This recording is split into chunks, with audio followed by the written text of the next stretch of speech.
বর্তমান সেনাপ্রধান জনগণের পক্ষে অবলম্বন করেছিল, নিঃসন্দেহে এটা বলা যায়। ক্ষমতা তো কারো বাপের দিনের সম্পত্তি না। আল্লাহ যাকে পছন্দ করবে তাকেই নিয়ে আসবে, এটা তো আল্লাহ কোরআন শরীফে বলেছেন। তবে আমাদের মধ্যে যারা আমরা আছি তারা যদি স্টুপিডের মতো কাজ না করে তাহলে আওয়ামী লীগের প্রত্যাবর্তন কখনো বাংলাদেশের রাজনীতি আর হবে না। হাসিনা এগুলি নিজে করে, নিজে ফাঁস করে। এই জন্য তিনি তার কর্মীদের মনোবল চাঙ্গা করার জন্য এই সমস্ত কর্মকাণ্ডগুলি করে। মৃত লোককে কলমা পড়ায় কোনো লাভ তো নেই, মৃত লোক তো কলমা শুনে না।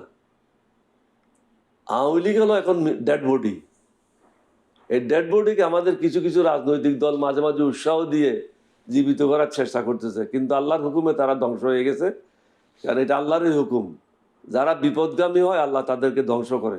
সুতরাং আওয়ামী লীগ ধ্বংস হয়ে গেছে, জাতীয় পার্টি ধ্বংস হয়ে গেছে। জাতীয় পার্টির কোনো অস্তিত্ব বাংলাদেশে থাকবে না, আওয়ামী লীগের অস্তিত্ব বাংলাদেশে থাকবে না। বাংলাদেশ নতুন উদ্যমে, নতুন উৎসাহ নিয়ে যুব সমাজের নেতৃত্বে এবং যারা প্রবীণ তাদের পরামর্শ নিয়ে বাংলাদেশে এগিয়ে যাবে। এমনি আমরা যে ফেসবুকে দেখি বা আওয়ামী লীগের যে নেতাকর্মী আছেন যারা আত্মগোপন থেকে হিংসাত্মক বয়ান প্রকাশ করে, মানে যেটা মানুষ আশা করেছিল যে তারা পেছনের কুকর্মের জন্য ক্ষমা প্রার্থনা করবে বা অনুশোচনা প্রকাশ করবে, তা না করে উল্টো আরো হিংসাত্মক বয়ান দিচ্ছে। আপনি অনুশোচনা কার থেকে আশা করেন? যে মানুষ যে মনুষ্যত্ব হারিয়ে ফেলেছে, মানুষের টাকা লুণ্ঠন করেছে, বিদেশে টাকা পাচার করেছে, মানুষের সংসার ধ্বংস করেছে, ব্যবসা প্রতিষ্ঠান ধ্বংস করেছে, দেশের প্রশাসন ধ্বংস করেছে, তাদের কাছ থেকে অনুশোচনা কিভাবে আশা করেন? তাদের মনুষ্যত্বই তো নেই। মনুষ্যত্ব থাকলেই তো মানুষের কাছ থেকে এই জিনিসটা আশা করতে পারেন। এটা একটা পৃথক জাতি। আওয়ামী লীগ যারা করে তারা স্বাভাবিক কোনো মানুষ না,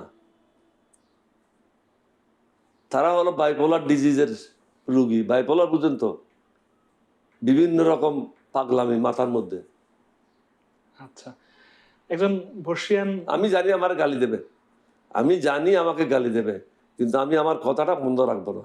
আচ্ছা, একজন বর্ষিয়ান রাজনীতিবিদ হিসেবে আপনার কাছে তারপর প্রশ্ন রাখতে চাই, ভবিষ্যতে আওয়ামী লীগের রাজনীতি কেমন হবে? আওয়ামী লীগ কি আবার কখনো ক্ষমতায় ফিরতে পারবে কিনা, নাকি মুসলিম লীগের মতো ভাগ্যবরণ করতে হবে?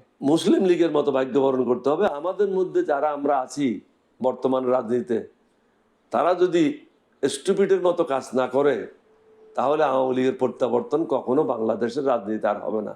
এটার জন্য দায়ী শেখ মুজিব এবং শেখ মুজিবের কন্যা শেখ হাসিনা, জনগণ নয়। জামাত কি কখনো ক্ষমতায় আসতে পারে কিনা, আপনার বিশ্লেষণ কি বলে?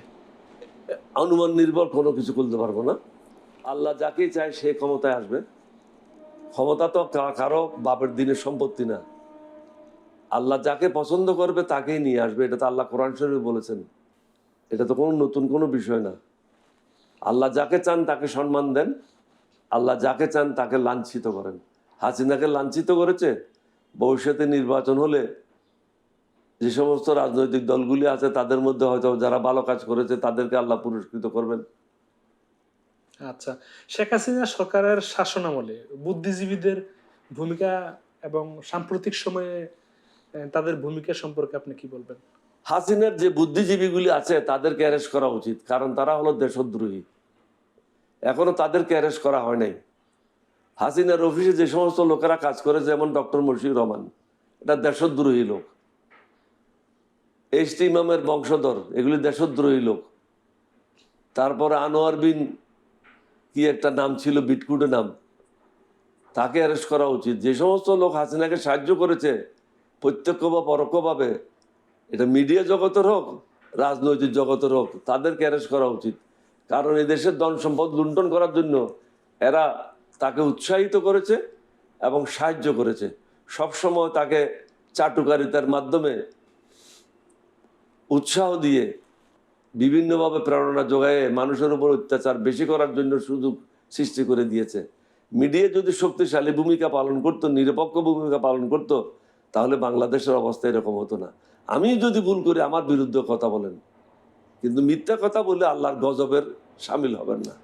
কিন্তু রিমান্ডে তো আসলে দুটি বিষয় আমরা পেলাম। একটা হচ্ছে সালমান এফ রহমান বলেছে যে শেখ হাসিনা সব সিদ্ধান্ত নিজেই নিতেন, আর রাশেদ খান মেনন বলেছেন যে শেখ হাসিনার চোখে আমরা প্রতিশোধ দেখতে পেতাম, তিনি মনে করতেন যে বাংলাদেশের মানুষই শেখ মুজিবকে মেরেছে। এই দুটি জিনিসের ব্যাখ্যা আসলে কি?